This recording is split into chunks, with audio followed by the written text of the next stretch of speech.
Hola, ¿qué tal, Femlovers? ¿Cómo están? ¿Cómo estás? Me da mucho gusto saludarte y darte la bienvenida a esta nueva emisión de Feminismos en corto, sin tanto rollo. Es la número 166 de este 4 de septiembre del 2024.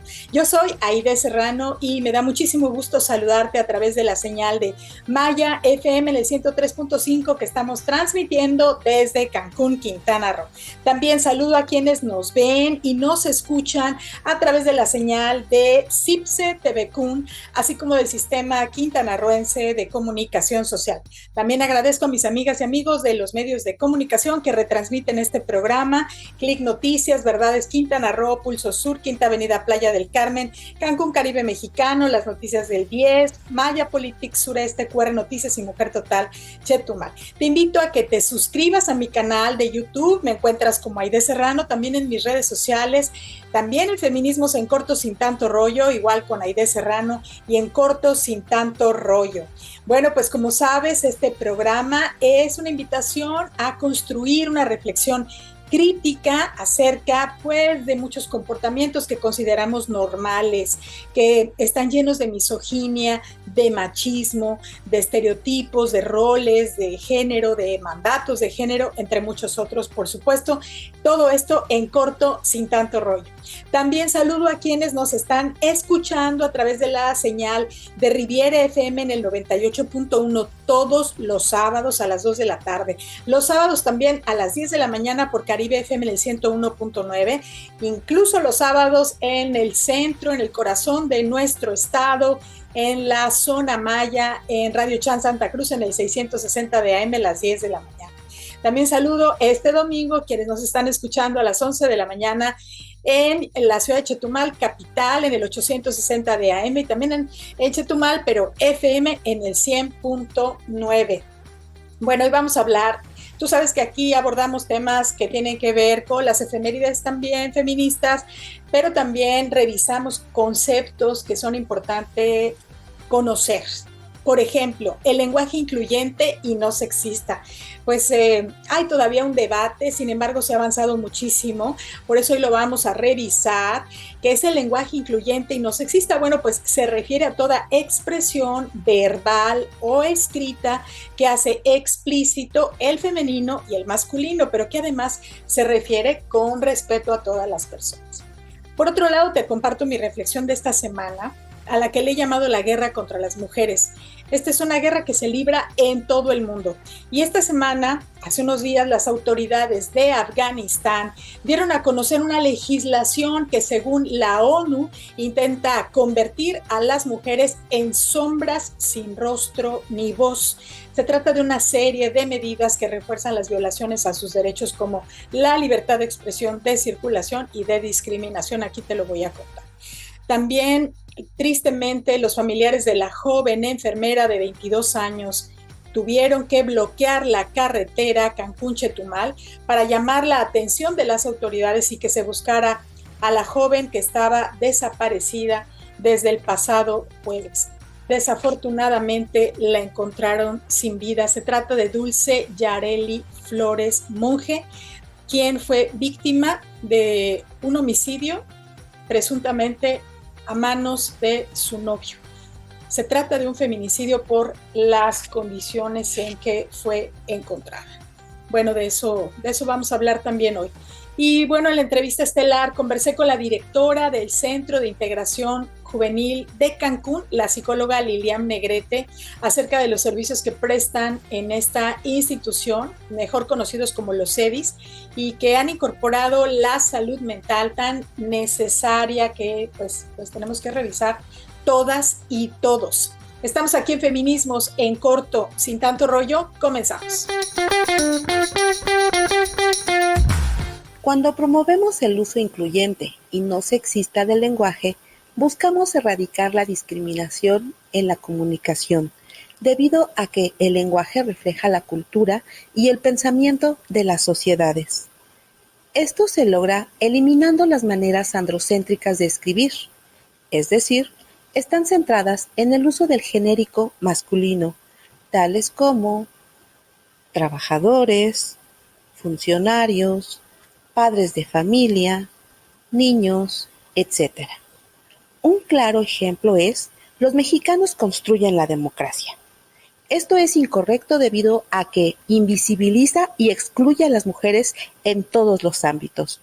La manera correcta de decirlo es: la población mexicana construye la democracia, ya que se evita nombrar en femenino o masculino, nombrando así a toda la población. Una sociedad democrática requiere un lenguaje claro, preciso e incluyente que visibilice a mujeres y hombres para anclar sus derechos que, por principio, son progresivos. Uso de abstractos. Sexismo es la actitud o acción de menospreciar, excluir o estereotipar a las personas por su sexo. Esto beneficia a un grupo poblacional en detrimento del otro y con frecuencia a quien se desfavorece es a las mujeres. Este fenómeno se observa en el uso diferenciado de los tratamientos, los usos de cortesía, la gran cantidad de palabras peyorativas para nombrar a las mujeres, las designaciones asimétricas, el orden de aparición de las palabras. Como se observa en la tabla, se presentan términos poco empáticos del lado izquierdo, los cuales facilitan discriminación, y del lado derecho podemos encontrar denominaciones incluyentes y respetuosas para dirigirse a las personas. Gracias a esta problemática, se ofrecen alternativas para fomentar un uso lenguaje acorde con los derechos de todas las personas y las reglas de integridad en el servicio público. El lenguaje incluyente y no sexista. Bueno, siguen las inconformidades, por decirlo de alguna manera, de las personas que se resisten, ¿no? Se resisten a que incluyamos el las, el los, las niñas y los niños. Aún siguen pensando, muchas personas pareciera que ya lo superamos, pero no, que siguen pensando que no es necesario. Bueno, por eso hoy vamos a hablar de qué importante es este lenguaje que debe incluir a todas las personas. Este lenguaje, que se llama incluyente y no sexista, se refiere a toda expresión verbal o escrita que hace explícito el femenino y el masculino, pero que además se refiere con respeto, que es lo más importante, a todas las personas. Es importante saber que la manera en que nos expresamos y comunicamos también puede constituir formas de discriminación, reforzando y transmitiendo los estereotipos de género, denostando las reivindicaciones sociales y ejerciendo violencia simbólica contra las mujeres y las personas de la diversidad sexual. Por eso es muy importante la reeducación en el lenguaje, porque significa un medio para transitar a una cultura en favor de la igualdad y el reconocimiento de los derechos de las mujeres. Vamos a ver más información a este respecto. El sexismo es una de las formas de discriminación más extendidas y frecuentes en el mundo. Consiste en el trato desigual y en la segregación de las personas de un sexo por considerarlas inferiores o incapaces. La discriminación sexual sucede de múltiples formas y en todos los ámbitos de la vida social, en el trabajo, la casa, la política, los medios de comunicación y, por supuesto, en el lenguaje. Las lenguas reflejan las visiones y concepciones presentes en las sociedades. Estas suelen establecer una diferencia social entre los sexos que se transmite a través de los significados asignados a las palabras, las expresiones coloquiales, las imágenes y los códigos gráficos. La discriminación agudiza los desequilibrios sociales, dificulta el desarrollo de la democracia y la consolidación de las garantías individuales. Por ello, el derecho a la no discriminación fue reconocido en 1948 por las Naciones Unidas como una condición indispensable para la protección de los derechos humanos.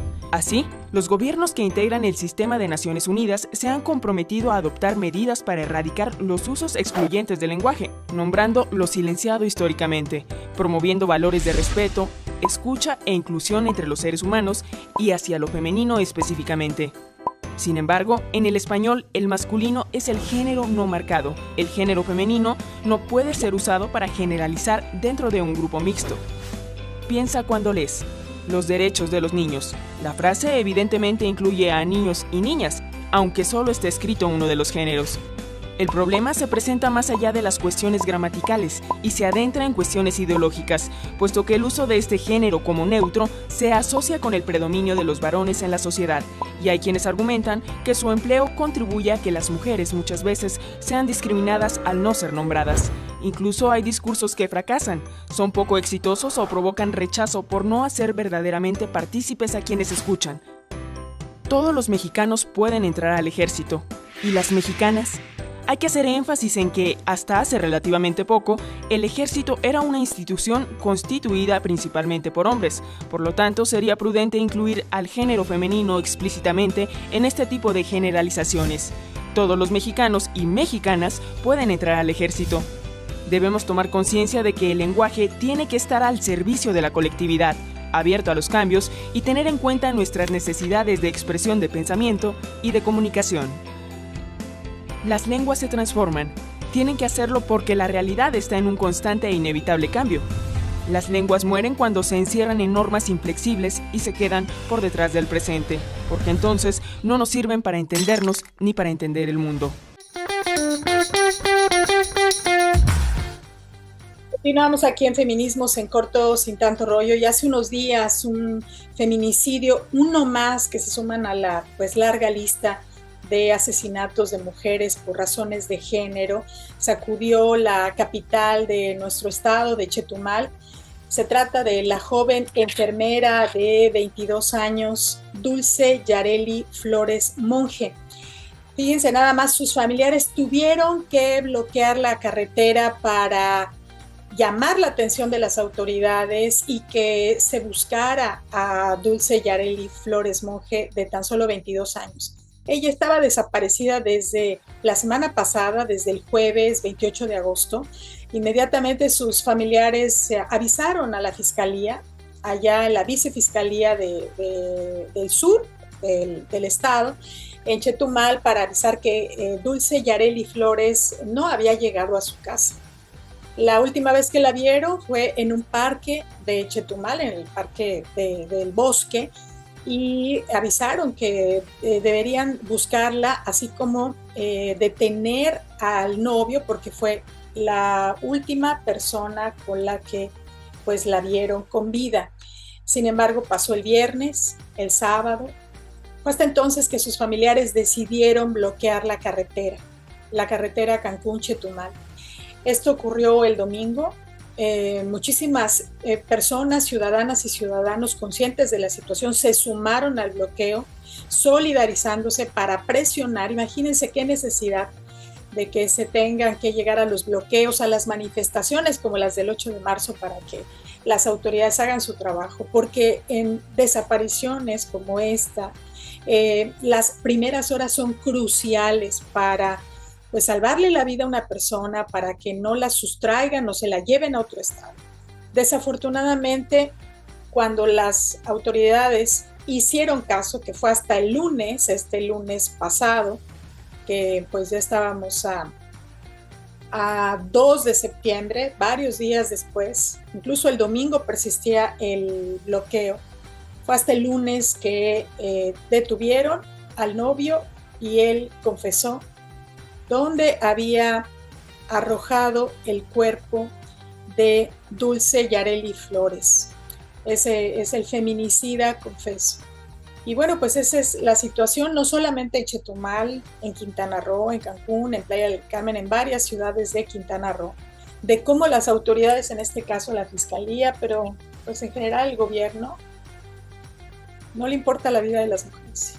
Y desafortunadamente tenemos un feminicidio más, y habrá que reflexionar y habrá que también revisar y saber qué pasó, por qué tuvieron que bloquear la carretera a sus familiares y otras personas, solidarizándose con el dolor de esta familia para que pudiera encontrarse, desafortunadamente ya sin vida, a la joven enfermera de 22 años.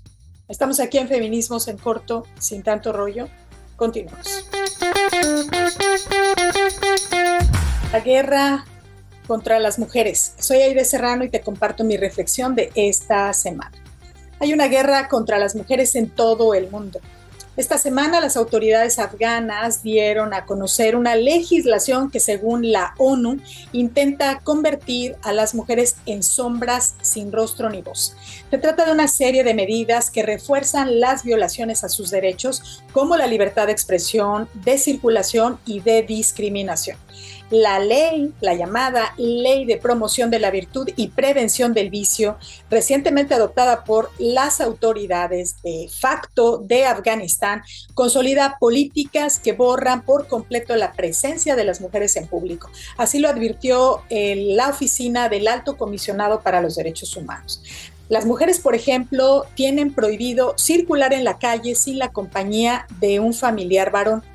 Tampoco pueden se los puede permitir el servicio de transporte público, que tiene prohibido trasladarlas si no cumplen con este requisito. También se endurece la medida de la vestimenta, pues se les obliga a usar ropas que las cubran de pies a cabeza, incluido el rostro, con la prenda conocida como burka, que solamente deja una abertura con malla para los ojos. Además, ninguna mujer podrá hablar en público. Y bueno, México no se queda atrás. El derecho más importante que tenemos las mujeres, pues es a una vida libre de violencia, y este derecho está ausente. Todos los días mueren de manera violenta al menos 11 mujeres en México. Y la impunidad en este delito, en este tipo de delito, que es el feminicidio, pues es atroz. Solo el 5% terminan en una sentencia condenatoria, o lo que es lo mismo, el 95% de los casos queda en la impunidad. Según el INEGI, por cada 100 delitos que se cometen, solo 6,4% se denuncian, y de estos solo 14 llegan a sentencia, lo que significa que la probabilidad de que un delito cometido llegue a tener justicia es del menos del 1%. La norma es la impunidad, que es exponencial si se trata de niñas y mujeres. El caso de la saxofonista mexicana María Elena Ríos refleja cómo los agresores, jueces, abogados, refrendan este pacto patriarcal, el pacto de la violencia machista, todos los días. Han pasado 5 años en que su agresor, Juan Antonio Vera Carrizal, intentó asesinarla arrojándole ácido al rostro, a su cuerpo, y la justicia aún no llega. Hace unos días el juez José Gabriel Ramírez lo absolvió por el delito de feminicidio en grado de tentativa. De ese tamaño están las cosas. Por otro lado, en San Luis Potosí, el gobierno levantó la alerta de género en municipios que han registrado feminicidios, por ejemplo, Matehuala, Tamuín y Tamazunchale. En ellos, especialistas han identificado que desde el año 2009 hay una alta incidencia de violencia de género contra las mujeres, violencia familiar hacia las parejas, en la comunidad, y también feminicidios. En la capital del país, el Congreso de la Ciudad de México quiere aplazar la medida 3 de 3 hasta el 2030. ¿Esto qué significa? Que los deudores alimentarios y los violentadores seguirán participando en candidaturas en el servicio público 6 años más. De acuerdo con el Instituto Mexicano de Derechos Humanos y Democracia, del 2005 al año 2021, el número de niñas y mujeres desaparecidas y no localizadas en el país aumentó casi 3 veces, es decir, este sexenio se incrementó en un 161,6%, y la lista sigue. Una guerra contra las mujeres que parece no tener fin.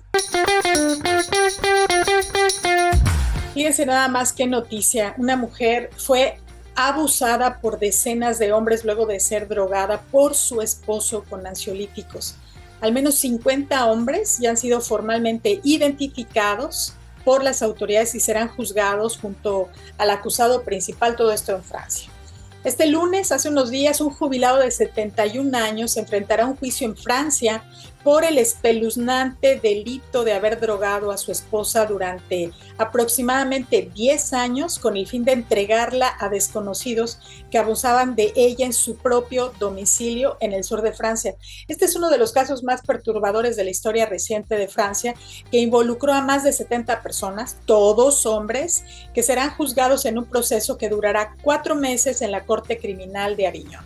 Y bueno, ¿cómo fue que esto pudo haber ocurrido? Pues el principal implicado, que es el esposo, un ex empleado de la compañía de electricidad, es acusado de haber administrado ansiolíticos potentes a su esposa sin conocimiento. De acuerdo con este mismo delincuente, el abuso comenzó en 2011 cuando la pareja vivía en la región parisina y continuó tras su mudanza a otra ciudad. Los abusos además los filmaba su propio marido y fueron cometidos por al menos 72 hombres, de los cuales 50 han sido formalmente identificados y serán juzgados junto al acusado principal. Los acusados tienen edades entre los 21 y 68 años. Incluyen a individuos de diversos oficios y condiciones sociales, desde bomberos, enfermeros, hasta empresarios y periodistas. Aunque no presentan no presentan ninguna patología psíquica notable, todos parecen haber compartido un sentimiento de omnipotencia sobre el cuerpo femenino. El marido y principal acusado alegó que los participantes en los abusos sabían que la esposa estaba drogada y tenían la opción de abandonar el lugar si se daban cuenta de la situación. Sin embargo, el testimonio de los involucrados revela que muchos creían estar participando en las fantasías de una pareja libertina sin percatarse, esto no les creemos, ¿verdad?, de que en realidad había una sumisión química. Los hombres establecían contacto con el esposo agresor en sitios de internet, por supuesto que ya fueron cerrados, y allí se les daban las instrucciones detalladas para evitar despertar a la víctima, como no usar perfumes ni tabacos, y desvestirse en la cocina para no dejar prendas en la habitación. El objetivo del jubilado era cumplir sus propios deseos y filmar las violaciones, que registraron un total de 92 ocasiones.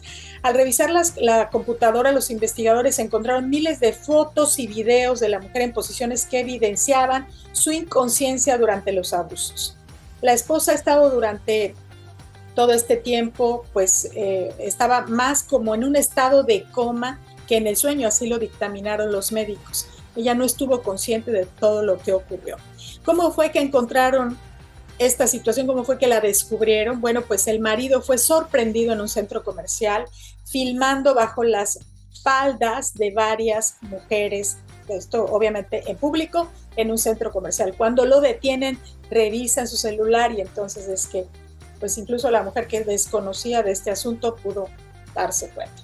Así de grave está la situación en contra de las mujeres. Estamos en Feminismos en Corto, sin tanto rollo. Continuamos.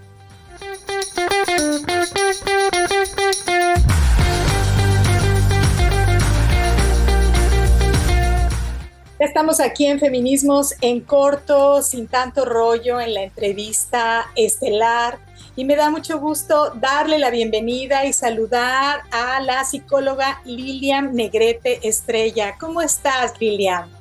Un gusto saludarte, muy bien, con mucho gusto de estar aquí contigo.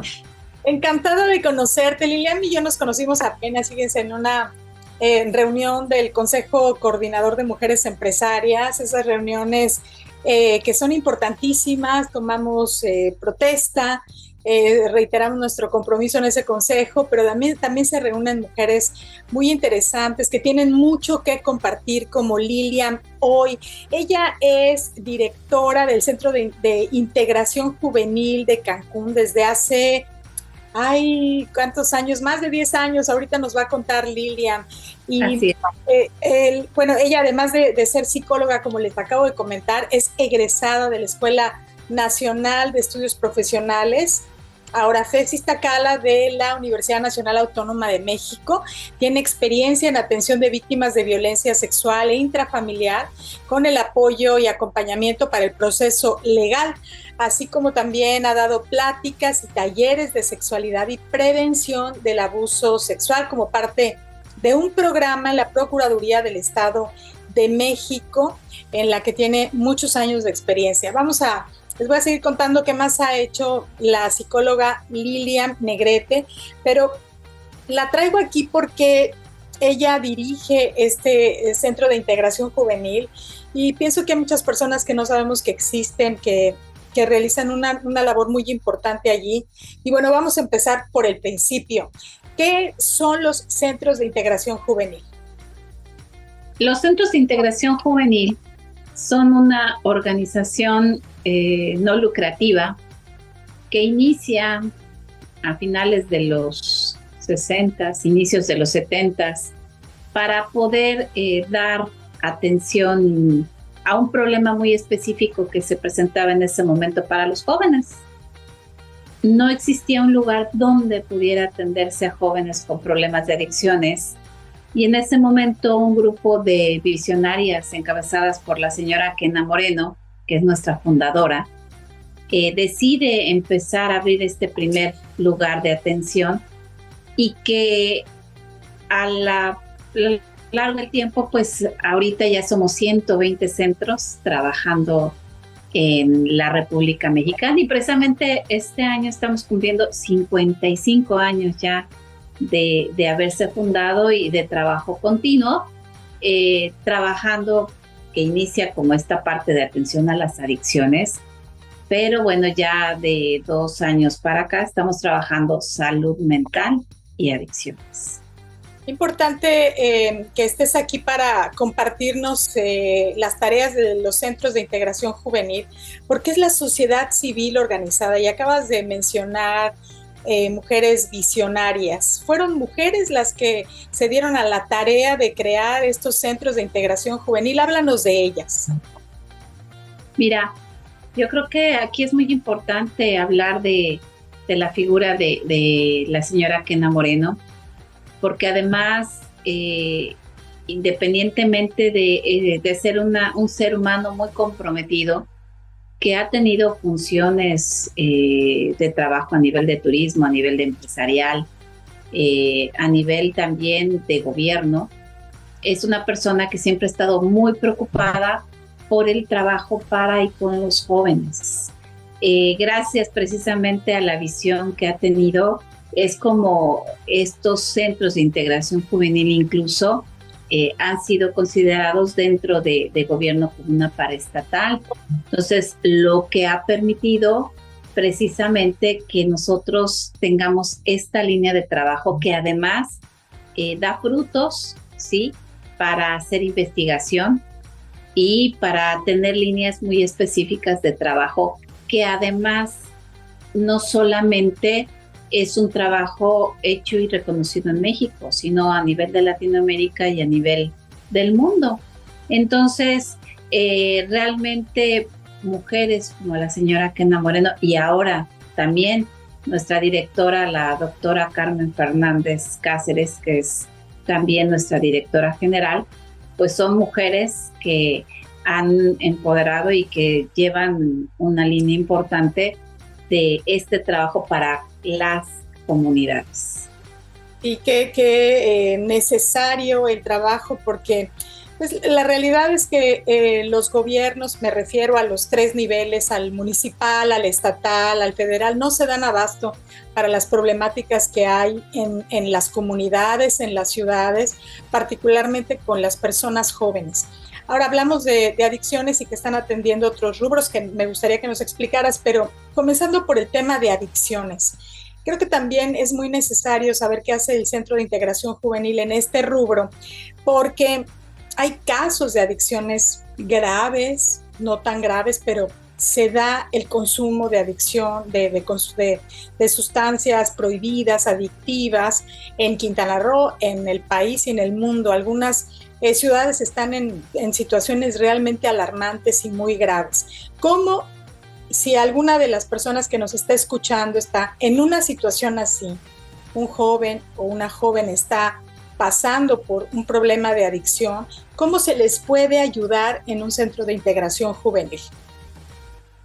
Fíjate que algo que es importante cuando hablamos de este problema de adicciones y que precisamente bien mencionas, es aceptar que existe un problema. Digo, es algo complicado para quien lo esté viviendo, decir yo tengo una adicción y necesito apoyo.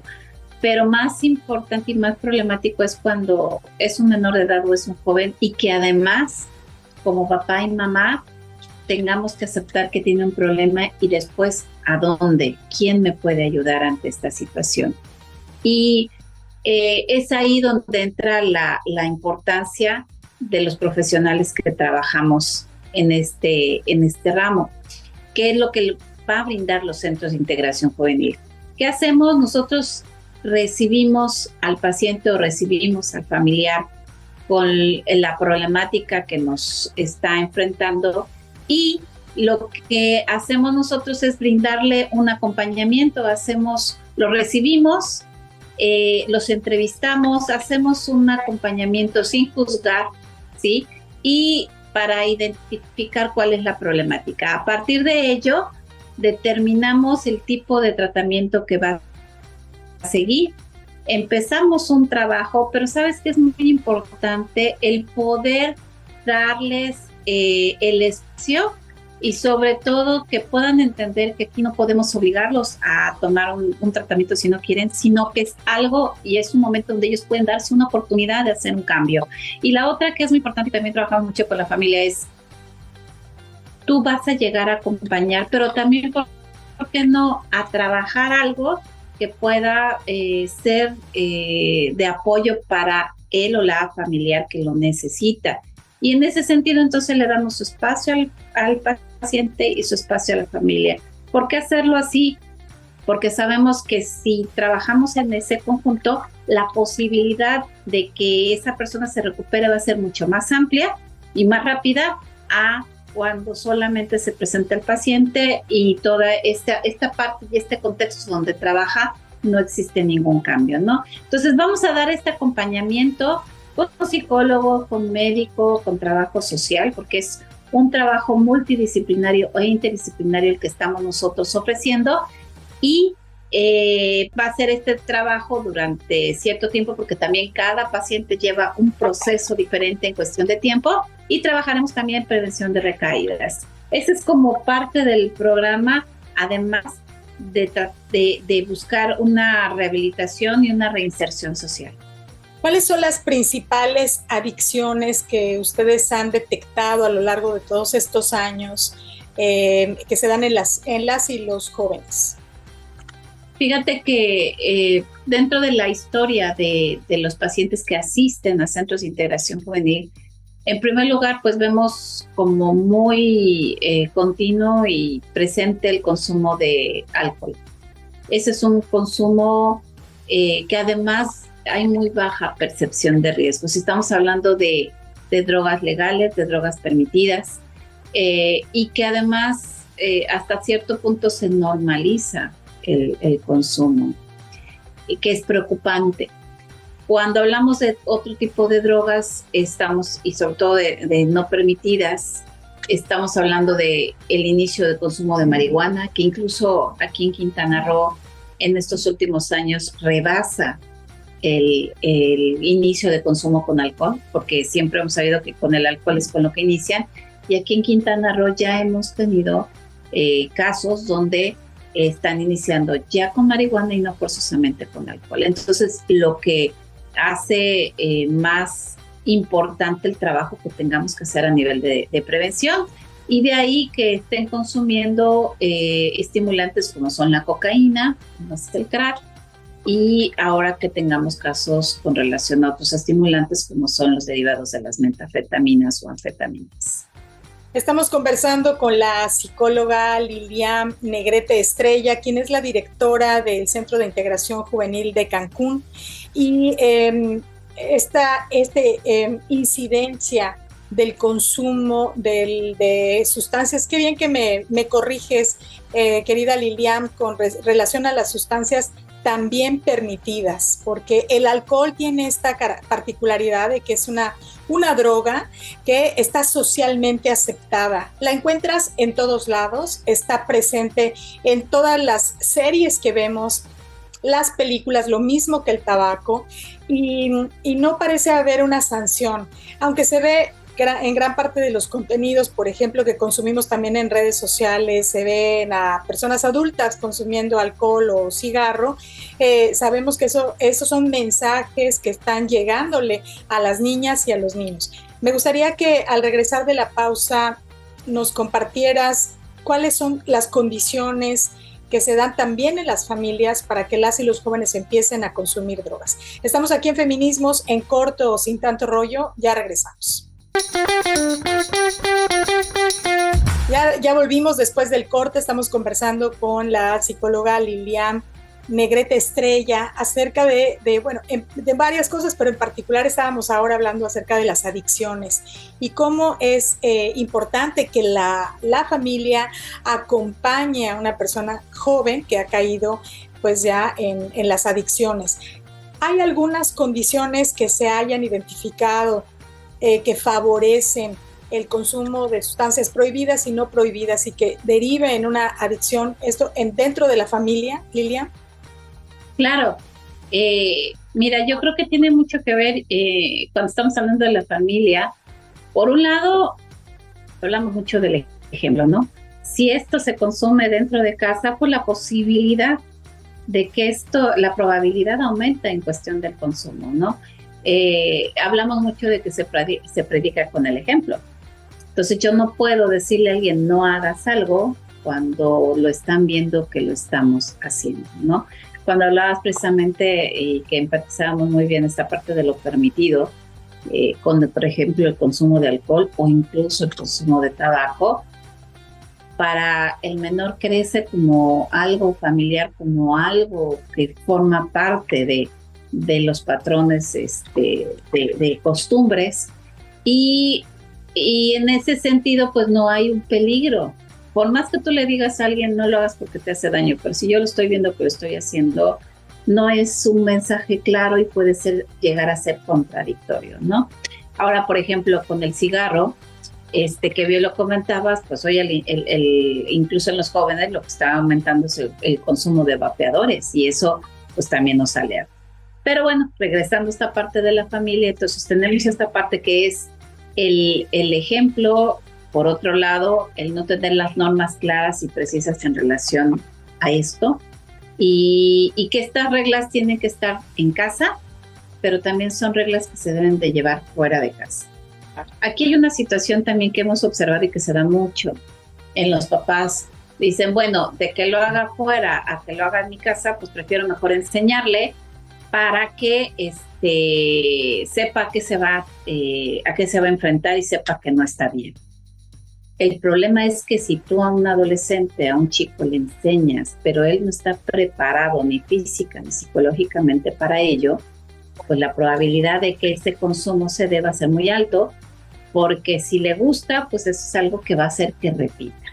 Y a ti no te va a garantizar nunca que no lo haga simple y sencillamente porque le digas que no lo haga. Esto lo puede hacer en cualquier otro momento y medio.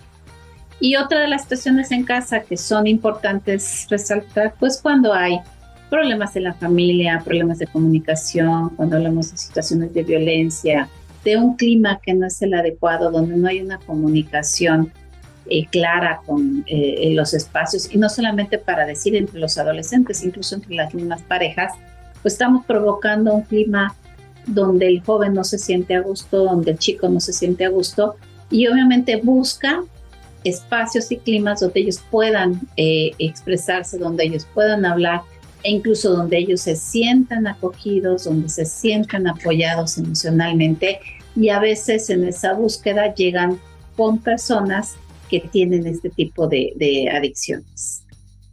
Sí, qué grave. Háblanos de la salud sexual, de la salud mental.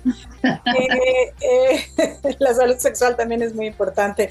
Pero vamos a hablar hoy con Lilian acerca de la mental que están incorporando al programa de servicios y actividades en los centros de integración juvenil. Creo que se habla poco de la salud mental, creo que es algo relativamente reciente. Es más, no podemos ir a ningún consultorio de la esquina más cercana a decir que tenemos un problema de salud mental o que nos diagnostiquen o nos revisen. De esa magnitud es lo escaso del abordaje de este tema, cuando es fundamental, porque hay muchísimas personas que están deprimidas, hay personas que se suicidan. En particular hay un rubro ahí en las estadísticas que reporta que las personas jóvenes cometen suicidios, y en Quintana Roo tenemos también ahí un registro importante que no se debe desdeñar de suicidios en personas jóvenes. ¿Qué es lo que ustedes están encontrando? ¿Cómo atienden a las personas? ¿Qué se puede identificar a nivel personal para recibir ayuda en los centros de integración juvenil? Fíjate que es un tema que bien lo comentabas. Antes a lo mejor hablar de salud mental, ¿cómo? O sea, estar loco, no, es cómo vas a ir al psicólogo, al psiquiatra, no. Hoy se ha dado mucho más la apertura y se ha puesto más el dedo a partir de la pandemia, ¿sí? Por todo lo que generó. ¿Cuál es la situación que nosotros hemos encontrado más con las personas que atendemos? Problemáticas de depresión relacionadas con la ansiedad, ¿sí? Y obviamente dirigidos al consumo de sustancias, ¿sí? Porque finalmente el consumo de sustancias también va dentro de esta gama de situaciones que tienen que ver con la salud mental. Pero ¿en dónde está la importancia? En el que hoy nos tomemos un poco de tiempo para darnos cuenta cómo estamos, cómo nos sentimos, porque eso es hablar de la salud mental. Que hoy no puedo decir estoy bien, estoy mal, sino identificar emocionalmente qué es lo que nos está pasando, porque no expresamos y no le damos cabida a esa parte. Hoy nos genera ansiedad y hoy las crisis de ansiedad que se han estado presentando a partir de pandemia es de una manera exorbitante, que hoy si vas con un compañero psiquiatra es una agenda llenísima y que tiene la posibilidad de atenderte como mucho tiempo después. De ahí la importancia de que entremos más profesionales a trabajar de primera instancia para identificar y para abordarlo a tiempo, con estrategias, con programas, para que no se genere como tal una enfermedad y que entonces nuestros compañeros psiquiatras cuando atiendan, pues ya sea por situaciones ya muy específicas.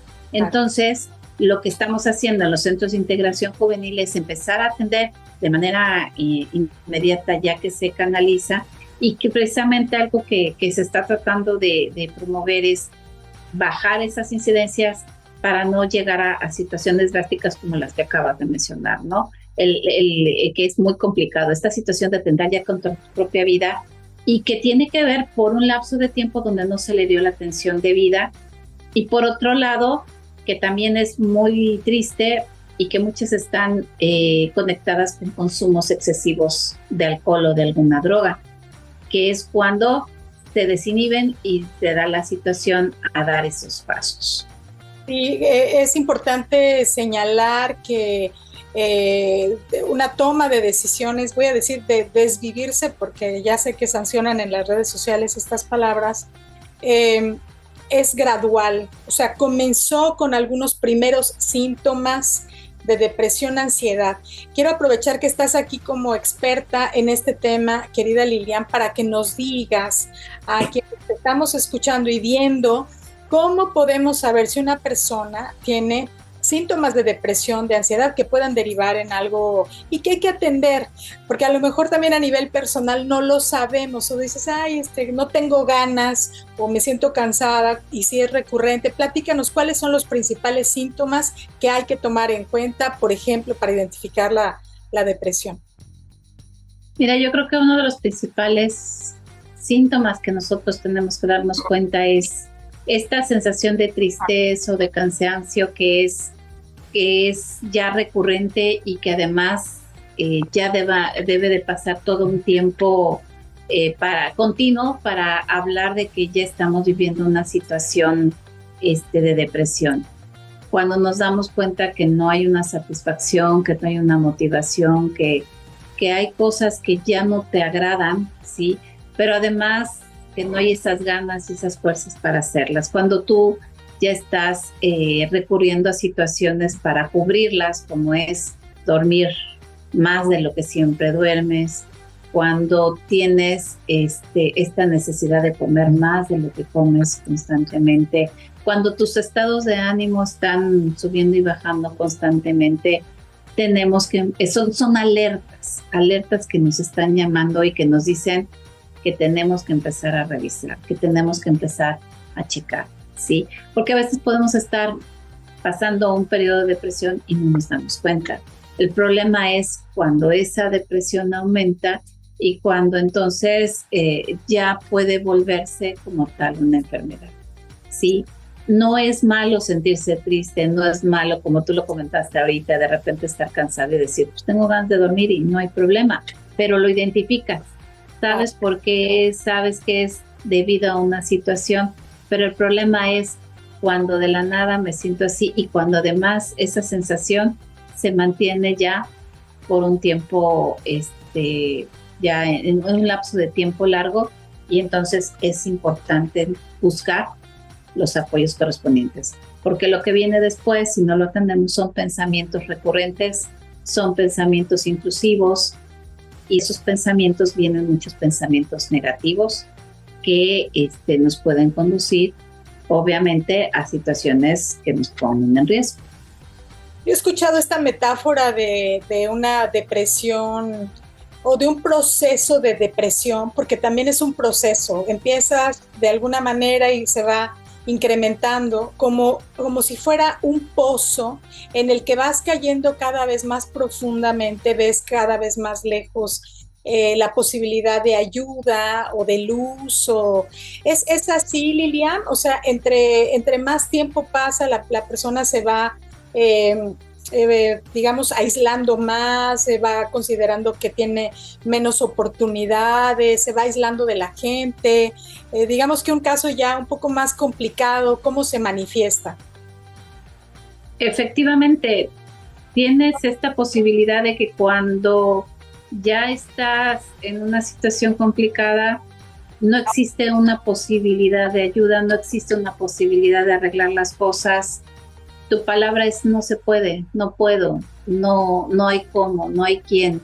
Y además es un aislamiento ante todo lo que pasa. Podemos seguir trabajando porque también puede pasar, estamos depresivos, pero seguimos como robots haciendo las cosas, pero ya no con la motivación y con el sentido que pudiera caracterizarnos, ¿no? Y quien está en una situación así, está en una situación de de que todo puede ser muy negativo, ¿no? De que no hay algo que realmente te pueda ayudar para salir adelante, ¿no? Nuestra misma conducta nos va a llevar a que las cosas no resulten y por lo tanto que no hay algo que realmente me pueda ayudar a salir adelante. Es importante detectarlo y qué bien que lo estén atendiendo también en los centros de integración juvenil, porque digamos que una adicción al alcohol pues es muy fácil, ¿no?, de identificar.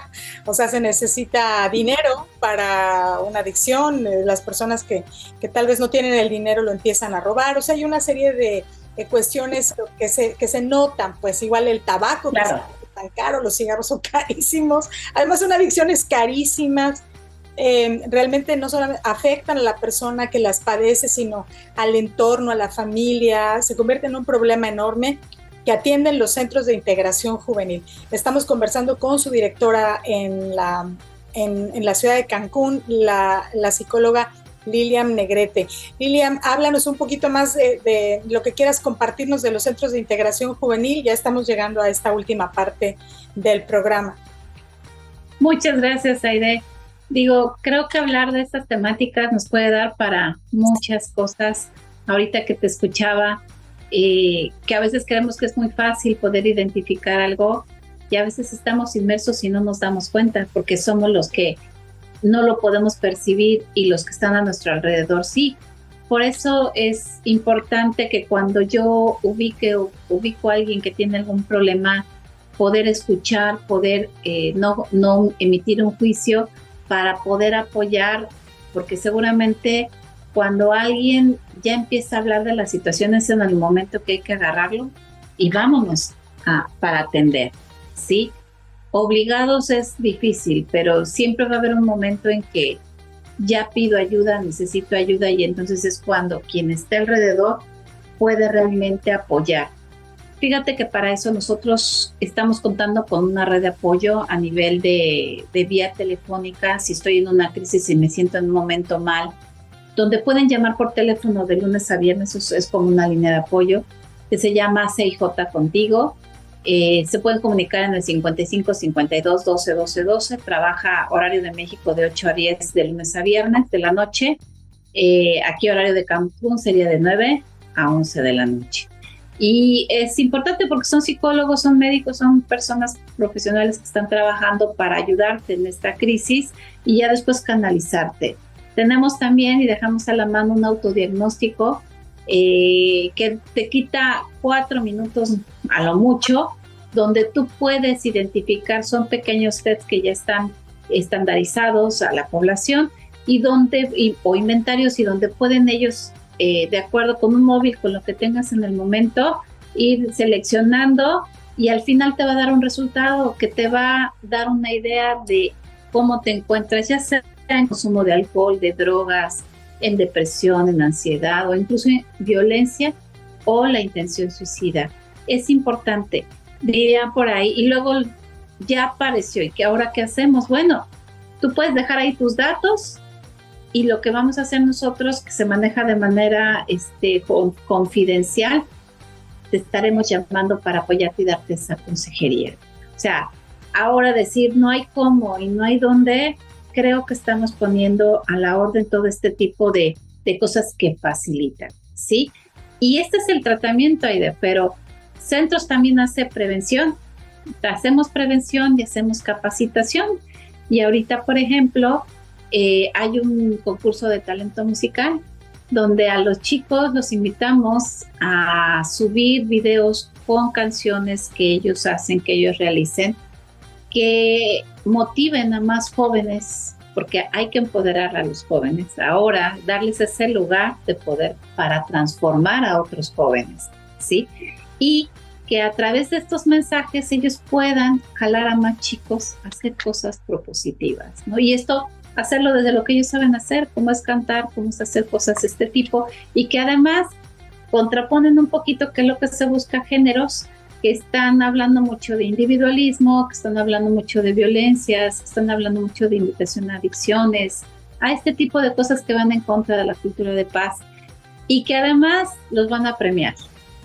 Tiene el primer lugar 12,000 pesos, el segundo lugar les dan 8,000, el tercero 5,000, que además tienen premios en especie y el cual pueden participar, incluso hasta los van a subir a un concierto donde ellos puedan abrir y puedan expresar y mostrar sus canciones. Entonces se busca, y lo que se está buscando también es que los jóvenes tengan espacios donde poder hablar y expresar, pero desde lo positivo y desde poder jalar a los chavos para una transformación que es la adecuada, ¿no? Lo pueden buscar como Concurso Nacional 2024 CIJ si nos encuentran, y estamos en todas las redes sociales, ¿sí? Y algo que es muy importante, Centros de Integración Juvenil no trabajamos solos, trabajamos con la comunidad, trabajamos con convenios y trabajamos también con los patronatos para que nosotros podamos seguir y poder seguir haciendo cosas.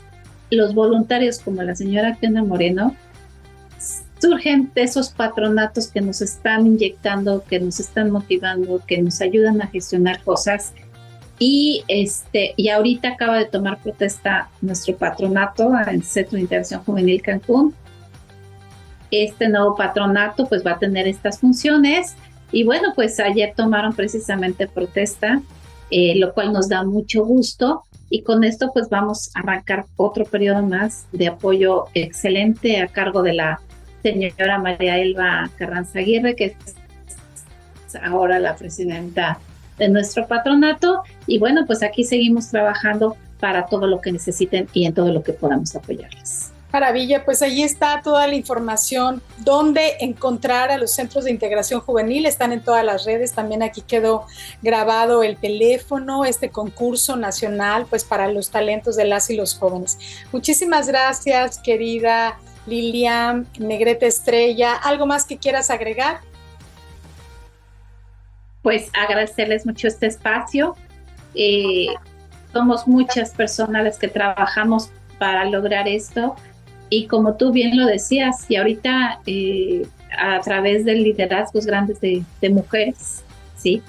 que a los cuales le debemos mucho todo esto que estamos haciendo para ayudar a más niñas, niños y jóvenes y mujeres, ¿sí?, que lo necesiten, porque además Centros de Integración Juvenil no es solamente para jóvenes, es para toda la población que esté cursando un momento de crisis o de atención en estos temas y que podamos apoyarlos. Ah, qué bueno que lo aclaras, eso me parece fundamental porque tener una línea telefónica a la mano para decir, oye, yo no me siento bien, necesito ayuda, yo creo que es fundamental. Hoy casi todas las personas tienen un teléfono a la mano, entonces eso facilita mucho las cosas. Pues muchas gracias por habernos traído esta información valiosísima de los centros de integración juvenil, no solamente en Quintana Roo, sino también en el país, y esta labor tan importante que están haciendo y que les sirve, es útil a la gente. Esperemos que no se encuentren en una situación pues de adicción o de salud mental, pues, pero si la están, pues hay ayuda, hay salida y hay que ir con las personas profesionales, porque luego pensamos que sabemos de todo y a lo mejor un poquitito, pero para resolver situaciones así se necesitan a las personas profesionales. Muchas gracias, Lilia, te mando un gran abrazo. No, a ti, muchas gracias por el apoyo, por el espacio, y bueno, pues aquí estamos para cualquier cosa que requieran. Encantada de tenerte aquí en Feminismos en Corto sin tanto rollo. Muchas gracias, Lilian, y hasta la próxima. Aquí llegamos al final de esta emisión de Feminismos en Corto sin tanto rollo. Muchas gracias a Diego Ramírez en la edición de video, a Nesli Silva, directora de Click Noticias, a José Ramírez, director de Maya Politics Sureste, Silvia Peraza, directora de QR Noticias, Rocío Santos, directora de Mujer Total, Ramón Aguilar, director de Pulso Sur, Jesús Cruz Martínez, director de Verdades Quintana Roo, a Erika Fernández, directora general de Grupo Origen, a Jorge Sacramento, gerente general de CIPSE Cun, Alma García, directora general del Sistema Quintanarroense de Comunicación Social. Idea original, dirección y producción, tu servidora Aide Serrano. Y recuerda, el feminismo no mata a nadie. En cambio, el machismo mata al menos a 11 mujeres cada día, tan solo en México. Muchas gracias y hasta la próxima.